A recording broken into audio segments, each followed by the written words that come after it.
Hola, voy a compartir con ustedes la charla de la clase correspondiente a farmacología del sistema respiratorio.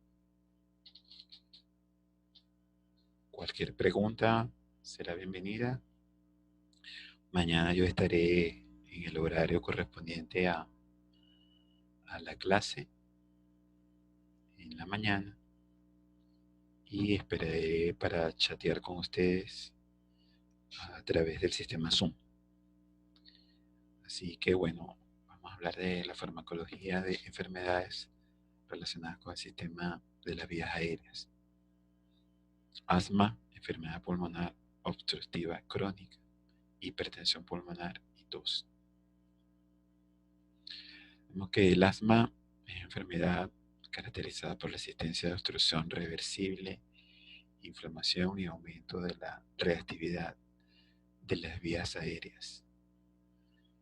Esto se percibe a través de los síntomas característicos como lo son la disnea, la tos, las sibilancias, dolor de pecho, cansancio, alergia y entre otros como la cianosis y la sudoración profusa.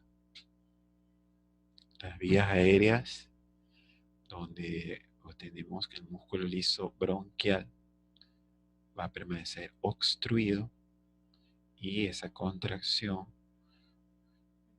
viene asociada también a liberación de componentes proinflamatorios con mediadores lipídicos tipos eicosanoides, como vamos a ver a continuación. La inervación del músculo liso de las vías aéreas está principalmente relacionada con una inervación del tipo parasimpática, donde los receptores muscarínicos tipo M3 y M2 favorecen a la contracción. M3 a través de el acoplamiento a IP3 y liberación de calcio, y el M2 inhibiendo la vía del AMP cíclico. Otros factores que contribuyen son la llamada inervación no adrenérgica, no colinérgica, donde son neuronas que liberan mediadores peptídicos como la neuroquinina A, la sustancia P, el CGRP, que como vemos aquí son factores que contribuyen a procesos de contracción. Junto con esto vamos a tener eosinófilos que liberan mediadores lipídicos tipo cistenil leucotrienos, como vemos acá, también van a contribuir a procesos de contracción. Junto con estos mediadores, desde las células cebadas se liberan también histamina como contribuyente importante a la contracción del músculo liso. Adicionalmente, vamos a tener factores que van a favorecer la relajación, como la vía adrenérgica y el BIP y óxido nítrico, junto con algunas prostaglandinas vasodilatadoras.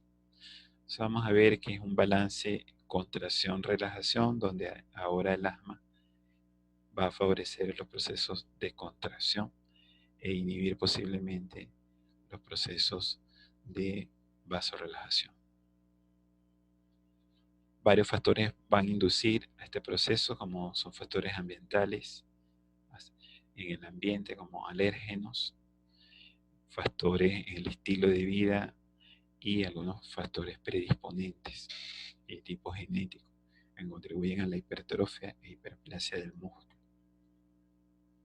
En esta figura que les muestro de Goodman-Gilman resume en sí los aspectos donde vemos aquí los factores externos que activan a células cebadas y eosinófilos, y estos factores externos contribuyen a la liberación local del ácido araquidónico, que es utilizado esta vez por la 5' lipoxigenasa.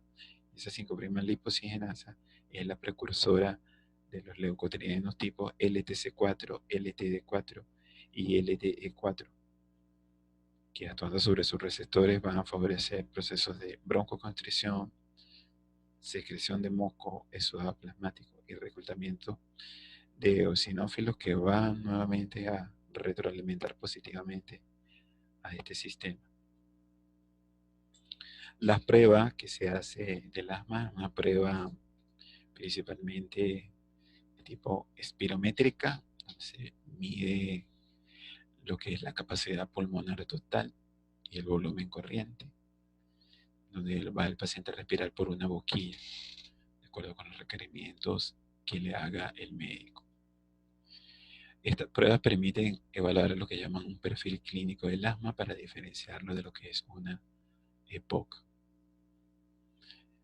Vemos lo que es el diagnóstico previo de asma, la probable variabilidad de síntomas, antecedentes familiares de asma, lo que es la intolerancia a los AINES. Se hace una prueba oral con glucocorticoides y se mide una relación de la fracción expiratoria junto con la concentración de metacolina que ocasiona un descenso del 20% de esa fracción.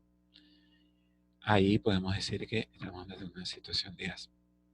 Y podemos ver que también en este organigrama se puede diferenciarla de la EPOC, donde ahora la fracción expiratoria, esa relación es menor del 70%, y se hace una prueba broncoconstrictora, donde no vamos a ver inflamación eosinofílica, tenemos una enfermedad pulmonar obstructiva crónica.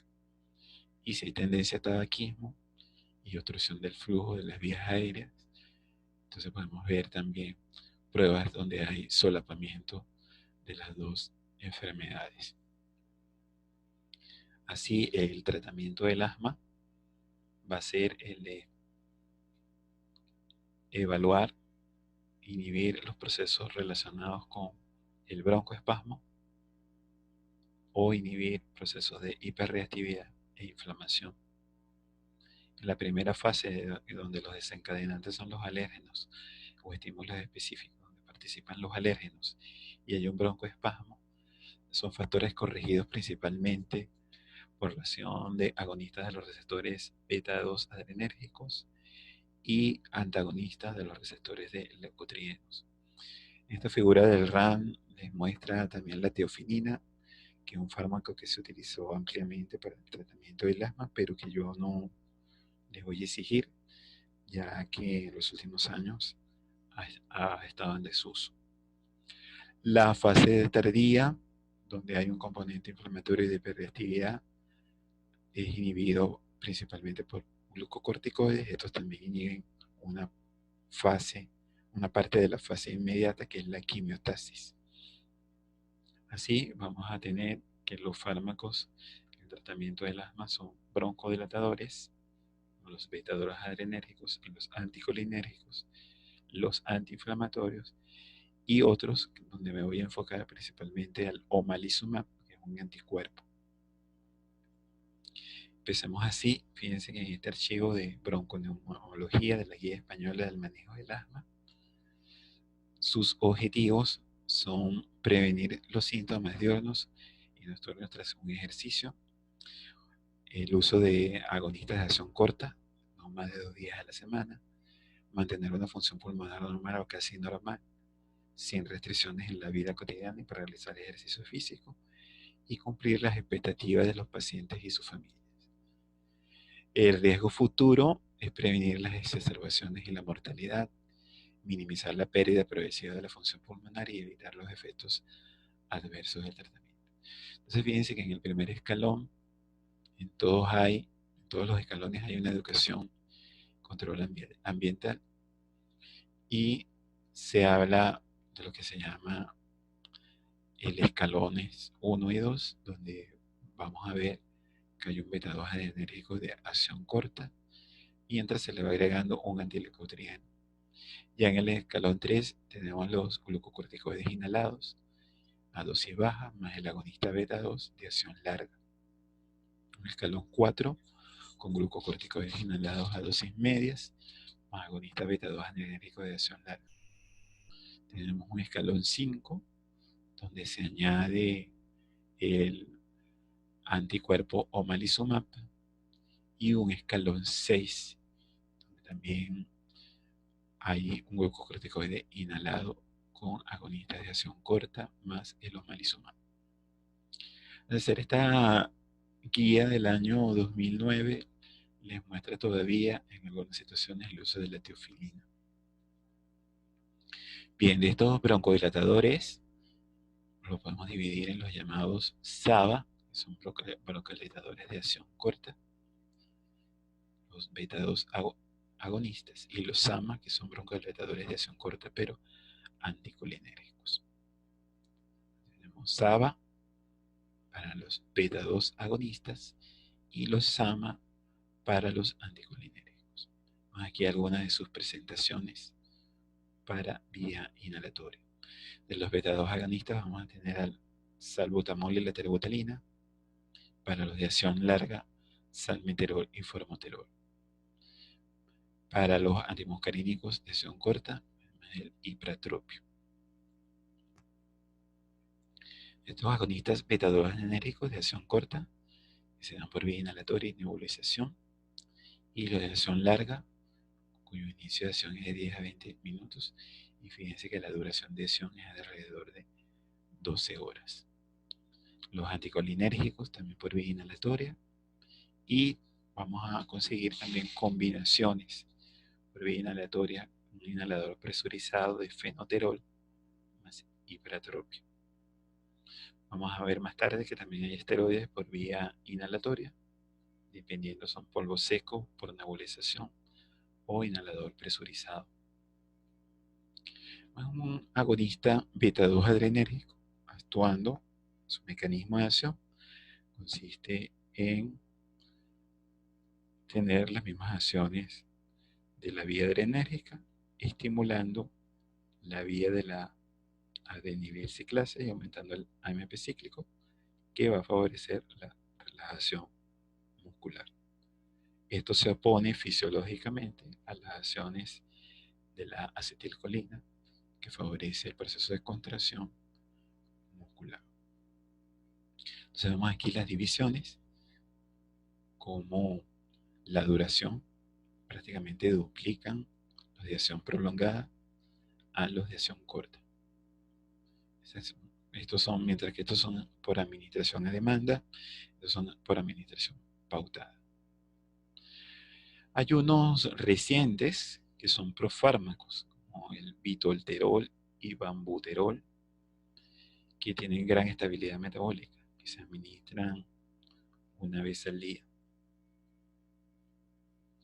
Entonces así vamos a resumir este cuadro muy bueno del RAN, donde vamos a tener que las aplicaciones clínicas de los agonistas de los receptores beta-2 adrenérgicos como broncodilatadores, los fármacos de acción corta y prolongada para prevenir y tratar sibilancias, los cortos en sujetos con una enfermedad obstructiva reversible de las vías respiratorias, y los de acción prolongada para prevenir ya el broncoespasmo, sobre todo durante la noche con el ejercicio, para ya pacientes que necesitan un tratamiento broncodilatador crónico.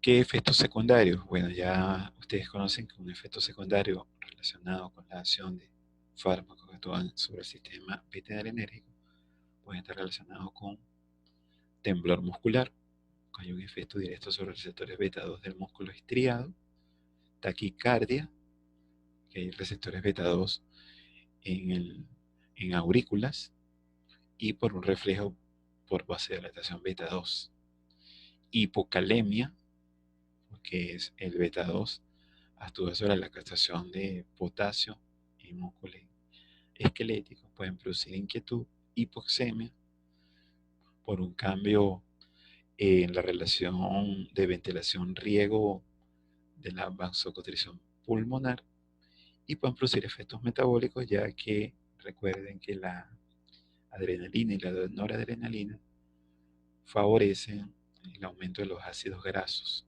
y la glucosa.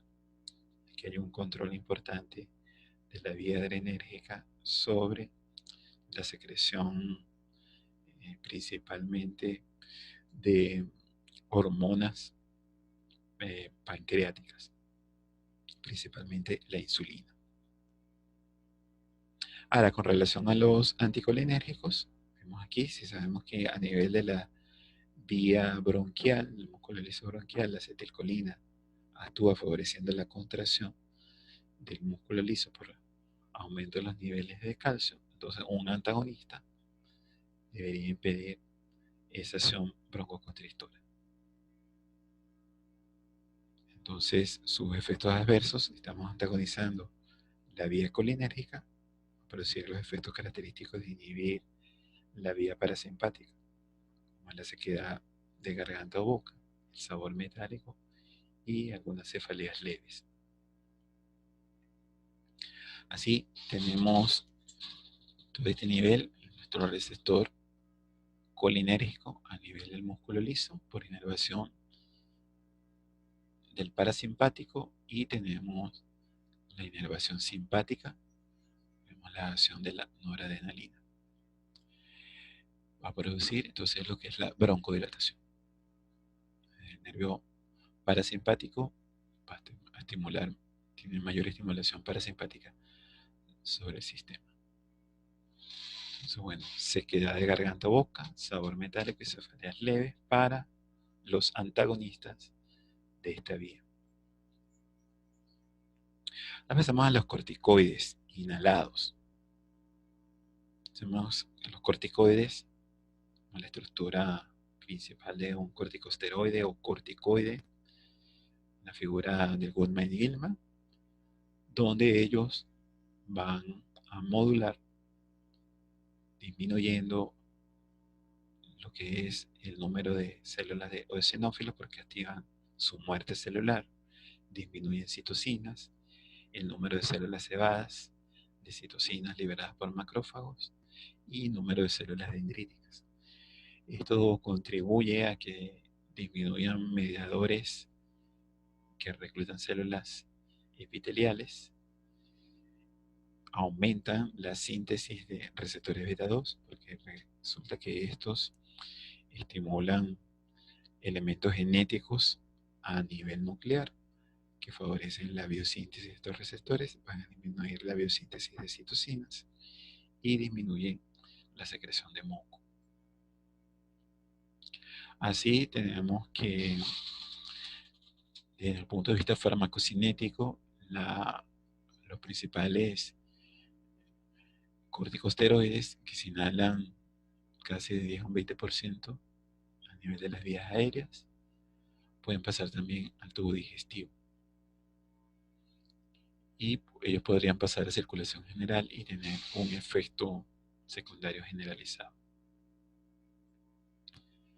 ¿Qué efectos secundarios? Bueno, pueden estar relacionados con candidiasis bucofaríngea porque hay susceptibilidad a infecciones, tos y disfonía.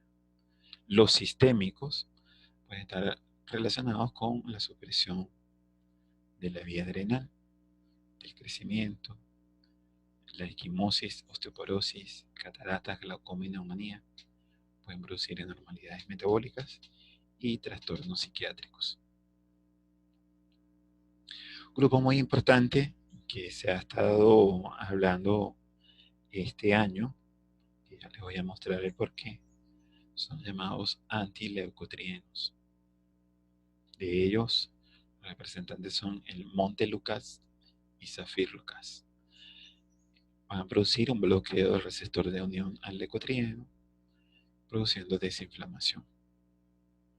Por administración oral o pueden darse por vía inhalatoria. Son bien tolerados, producir dolor de cabeza, efectos gastrointestinales, urticaria, y angioedema y rash. Sin embargo, quiero mostrarles este reporte de la FDA del año 2020, donde está advirtiendo el hecho de que hay eventos neuropsiquiátricos asociados con el asma para medicamentos para las alergias, Singulair, y el medicamento genérico Montelukast. Esta figura pueden ver que puede estar asociado a ansiedad, depresión, incluso convulsiones, puede producir pensamientos suicidas. Entonces, este reporte es de hace un mes y es importante tener precaución con esto. Les resumo aquí cómo es la vía de los leucotrienos, que son provenientes entonces a nivel de la fosfolipasa 2, que libera el ácido araquidónico, y la lipocigenasa, que sintetiza estos leucotrienos, que actúan sobre sus receptores, que van a activar la vía de la quimiotasis y la contracción de la musculatura lisa de las vías aéreas. ¿Qué harían entonces los antileucotrienos? Inhibir, pues son antagonistas de LTC4, LTD4 y LTD4. Esta figura muestra también el Sileuton, que ya no se usa, se usaba como inhibidor de las 5-lipocigenasa, como una inhibición previa a la liberación de estas leucotrienos, pero se vio que estaba asociado a muchos eventos adversos. El omalizumab es un fármaco generado por tecnología de producción de anticuerpos. Va a interactuar a nivel de las células cebadas y basófilos, disminuyendo su activación porque va a impedir entonces la presentación de antígenos. Está incluso usado también para la urticaria colinérgica, que es un fenómeno donde se desencadena por aumento de la temperatura corporal. Sin embargo, es importante también en el manejo prolongado del asma, donde en el sistema inmunitario se activa por anticuerpos unidos alérgenos. Entonces, el omalizumab va a bloquear el anticuerpo e impide la activación del sistema inmunitario. Se lo vemos aquí también en acciones en urticaria donde no habría síntomas. Se usa entonces como una alternativa asociada en pacientes con lo que llaman el asma alérgica, persistente o grave, bien sea como lo mostré en la guía española, con corticoides o con beta-adrenérgicos de acción larga. Y bueno, como todo anticuerpo, va a producir dolor en el punto de inyección y reacciones de tipo anafiláctico. Entonces ven aquí el IgE liberado por los eosinófilos, las células efectoras inmunes, y el omalizumab impide que se genere esta activación.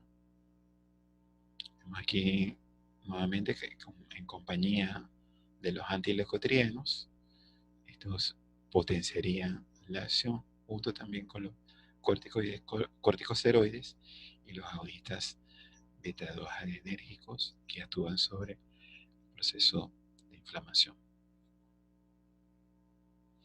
Bien, entonces podemos dividir el tratamiento del asma en tratamientos controladores, que son tomados diariamente y a largo plazo, que logran mantener el control del asma persistentes. Entonces vamos a tener principalmente los agentes antiinflamatorios, corticoides inhalados, de verdad que son los fármacos de principal manejo para controlar el asma. Y los inhibidores de liberación de mediadores de inflamación, broncodilatadores, efecto prolongado. Antiguamente se utilizaba también la teofilina de liberación sostenida, pero como le dije, está en desuso. Están los fármacos aliviadores, que van a actuar rápidamente, aliviando la broncoconstricción, y serían los agonistas beta-adrenérgicos de corta duración y los llamados SAMA, los anticolinérgicos, y los corticoides orales e inyectables. Vemos aquí los dispositivos tecnológicos utilizan para rescate, los SABA y SAMA, las distintas marcas comerciales, los LABA y LAMAS, y corticosteroides inhalados o combinaciones de los mismos. Bien, ahora vamos a pasar a la enfermedad pulmonar obstructiva crónica, ya mecanismo de acción relacionado con algunos fármacos, ya lo hemos visto en asma. Aquí lo que les quiero presentar es cómo se daría esta enfermedad, que es enfermedad progresiva y causa dificultad para respirar. Sus casos son principalmente asociados al consumo de cigarrillo, que son alrededor del 80-90% de probabilidad de contraer este padecimiento, perdón. Pueden aparecer distintos tipos de trastornos, porque aquí hay destrucción de la pared interna. Se parece al asma porque hay aumento de las mucosidades, construyen las vías aéreas y se pierde los cilios característicos. Aquí un alveolo enfermo produce entonces una bronquitis crónica, provocando una excesiva secreción de mucosidades. Entonces vemos que fumar aumenta un 90% el riesgo de desarrollar EPOC en personas mayores de 40 años. Fíjense, produce sibilancias, pero está asociada a infecciones respiratorias. Hay obstrucción crónica del paso de aire, hay mayor producción de flema con respecto al asma y aparece también la disnea. Puede manejarse con broncodilatadores de acción corta y anticolinérgico o combinación de los mismos. Vemos aquí que tiene un componente inflamatorio importante, con reclutamiento ahora de neutrófilos y aparición de fibrosis por los fibroblastos, calcificación, hipersecreción, mucha mayor hipersecreción con respecto al asma. Entonces uno puede medir la resistencia como un inverso del radio elevado a la 4 para lo que es una vía aérea, si la consideramos como viendo la luz de la vía aérea. Tenemos como el control del tono vagal, el nervio vago normal, y hay una contracción intensa. Vemos aquí como un antagonista muscarínico impediría esa contracción y inhibe el proceso de contractibilidad. Entonces, los tratamientos y seguimiento farmacológico está basado también, dependiendo de los grupos, según las principales asociaciones relacionadas con las guías del asma, es manejar principalmente síntomas y las llamadas exacerbaciones. Un primer grupo donde hay pocas exacerbaciones se maneja con broncodilatadores, LABA o LAMA. Un grupo B se maneja con LAMA o LABA, y si la disnea es grave se hace un tratamiento combinado. En el grupo C, donde hay ya más de 2 exacerbaciones, se requiere hospitalización y tratamiento con un antagonista muscarínico de acción larga. Y al grupo D se maneja entonces con LAMAs, LABAs y corticosteroides. En la aparición de las exacerbaciones observamos aquí el uso de un fármaco muy importante como es un antibiótico, la acitromicina, que ya vamos a mostrarle sus ventajas, y el roflumilast. Entonces, esos medicamentos para prevenir las exacerbaciones, roflumilast y acitromicina, vamos a ver que roflumilast, tanto en asma como en enfermedad obstructiva, pueden reducir la inflamación de las vías aéreas y favorece lo que es el remodelaje de las vías mejora la función de la ventilación pulmonar y reduce la liberación de radicales libres de oxígeno y es capaz de inhibir la fibrosis pulmonar.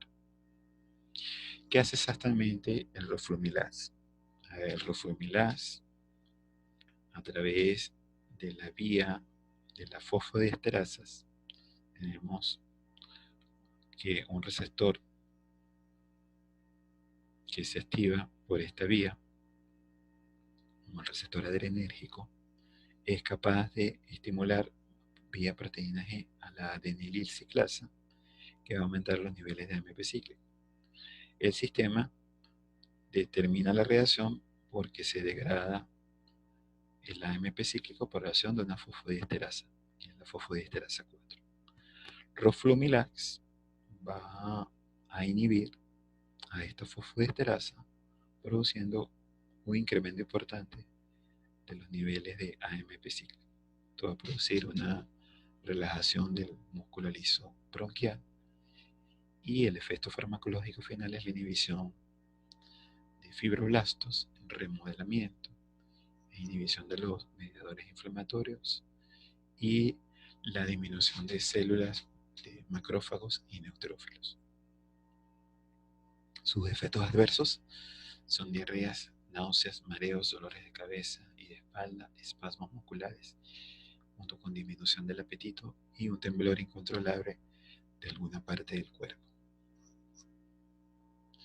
Finalmente, en la EPOC se utiliza acitromicina, que es un antibiótico, que se ha visto que mejora las exacerbaciones relacionadas con esta enfermedad. Así tenemos que la acitromicina inhibe el crecimiento bacteriano. Al inhibir el crecimiento bacteriano, va a inhibir los procesos de activación de la vía inmunológica, donde hay liberación de macrófagos, y eso inhibe directamente la liberación de quimiosinas e inhibe a la acción de estas bacterias que van a inducir la activación epitelial. ¿Qué recomendaciones se usan para el uso de la citromicina cuando ya hay más de 2 exacerbaciones por año? Hay la disminución del pulso, hay que tener presente que el intervalo QT sea menor de 450 milisegundos, ya que esto afecta al intervalo QT, y que las enzimas SGOT y SGPT estén por debajo de lo normal. Entonces nunca se debe combinar con fármacos que puedan prolongar el intervalo QT. Por eso es que se debe excluir a los pacientes con alto riesgo de enfermedades de tipo cardiovascular. Bien, la hipertensión pulmonar se refiere ahora a una enfermedad donde es un efecto que se produce a nivel de las arterias y venas que irrigan al sistema pulmonar. Esta condición está definida como un incremento de la presión arterial media pulmonar por encima de los 25 milímetros de mercurio en reposo y se evalúa con cateterismo cardíaco derecho. Puede encontrarse en la hipertensión pulmonar con múltiples condiciones clínicas. Así que su diagnóstico está asociado con sonidos respiratorios normales, soplo cardíaco, sensación de pulso sobre el esternón, una hinchazón del hígado y del vaso, de las piernas, un segundo ruido reforzado en un foco pulmonar, hay galope ventricular derecho por cuarto tono y aumento del tamaño de las venas del cuello. Se evalúa a través de hemograma de la glicemia, los azodados, que es medida de la uremia o ácido úrico, urea o ácido úrico, con pruebas de función hepática, un perfil tiroideo, estudio de enfermedad autoinmune y una serología del HIV. Se hallan, por ejemplo, en radiografía de toros, una ampliación de las arterias pulmonares con prominencia iliar, principalmente hacia la periferia, como se ve aquí. Entonces, se hablan para el tratamiento de los 3 caminos clásicos para tratar la hipertensión pulmonar. ya que hay el camino de la endotelina como péptido actúa sobre receptores ETA y ETB, va a producir vasoconstricción y proliferación. Entonces, un antagonista de receptores de la endotelina favorecería en este caso el tratamiento de la hipertensión pulmonar. También allí se libera ácido araquidónico, donde el ácido araquidónico sería el precursor de las prostaglandinas. Entonces este es el camino de las prostaglandinas. Las prostaglandinas favorecen allí la vasodilatación y contribuyen a la antiproliferación por aumento del AMP cíclico. Entonces, si fabricamos derivados de prostaciclina, prostaglandina, favorecerían el proceso. Está el camino de la vía óxido nítrico GMP cíclico, donde el óxido nítrico va a favorecer la vasodilatación y la antiproliferación. Allí vamos a ver fármacos que inhiben a la fosfodiesterasa de GMP cíclico, a la PDE5. Bien, entonces aquí tenemos el camino de la endotelina, el camino del óxido nítrico y el camino de la prostaciclina. Aquí vamos a tener a los llamados antagonistas de los receptores de la endotelina, que van a inhibir procesos de vasoconstricción y proliferación, donde vamos a tener al bosentan y el ambisentan.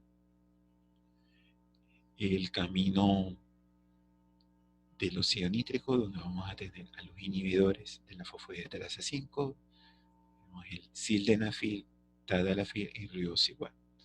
Entonces les va a sonar a ustedes, son los fármacos utilizados en el tratamiento de problemas de la erección masculina, que son precisamente inhibidores de la fosfodiesterasa 5.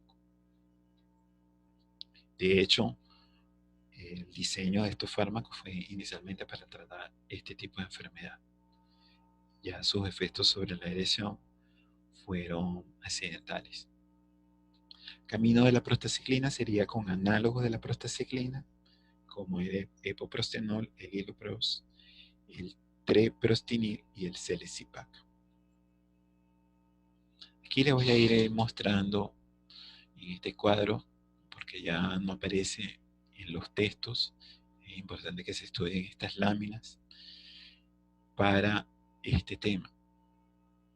Los análogos de la prostaciclina, que se dan por vía subcutánea y algunos por vía inhalatoria, van a producir algunas reacciones alérgicas, infecciones relacionadas con catéter, dolores de cabeza, náuseas, diarrea.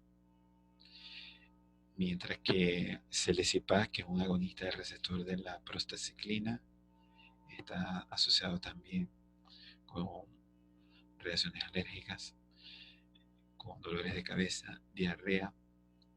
Los antagonistas de los receptores de la endotelina, como el bosentan, están asociados a la aparición de anemia y todos ellos son teratogénicos.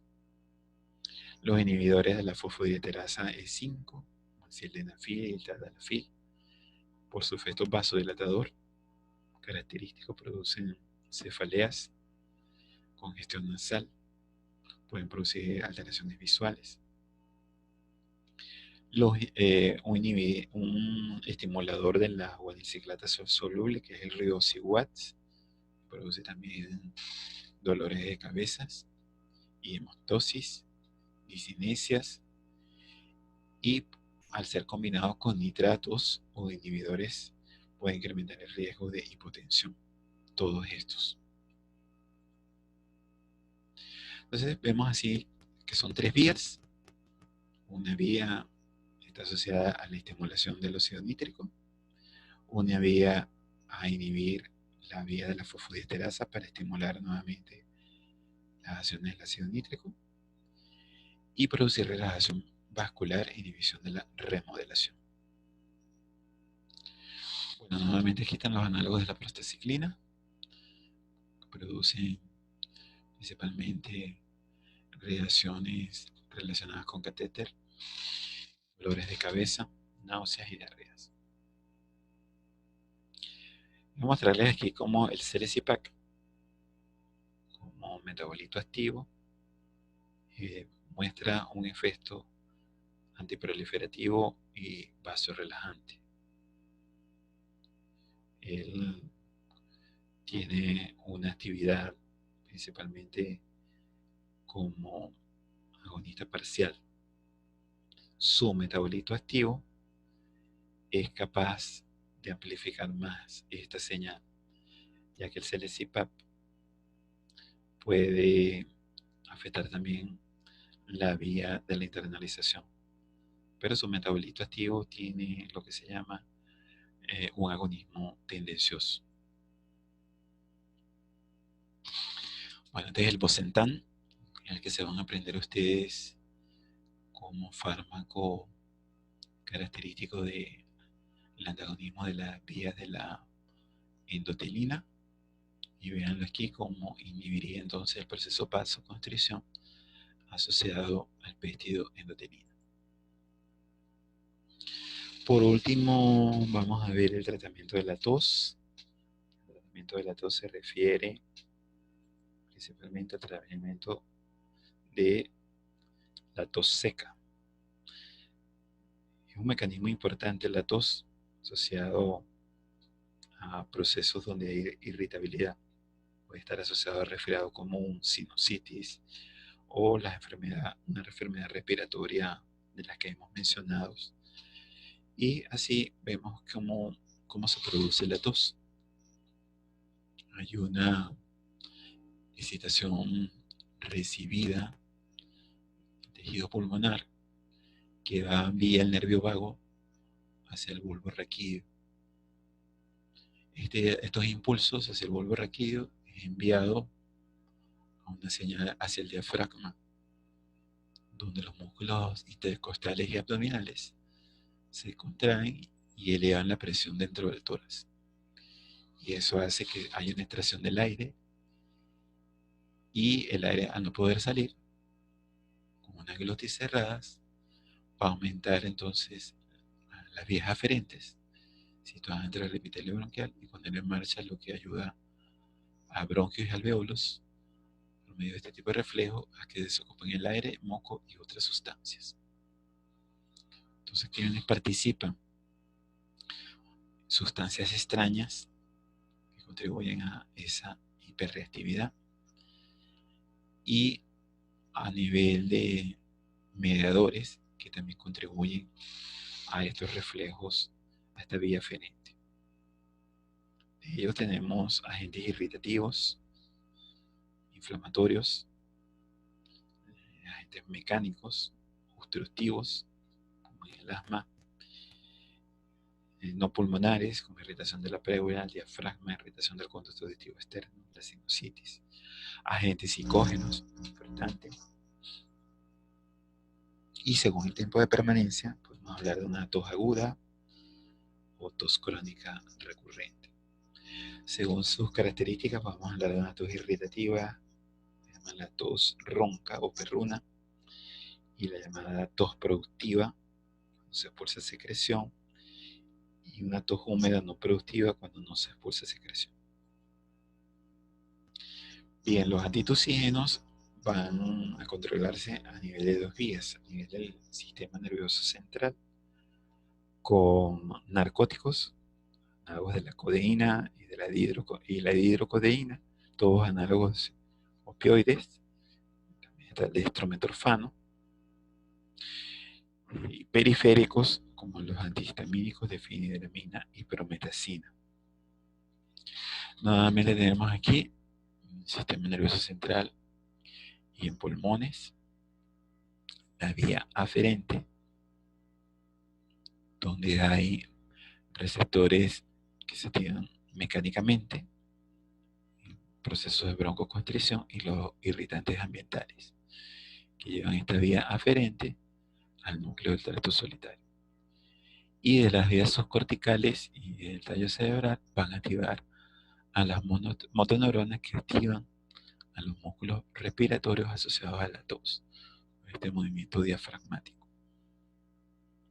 Nosotros podemos tener aquí fármacos que antagonicen estas vías, o fármacos como los anestésicos locales que puedan bloquear canales de sodio, o antagonistas de la neuroquinina, agonistas alfa, agonistas opioides, que puedan controlar el reflejo a nivel de las neuronas corticales. Este es otro esquema, muy similar al anterior. Tenemos ya donde están actuando los fármacos.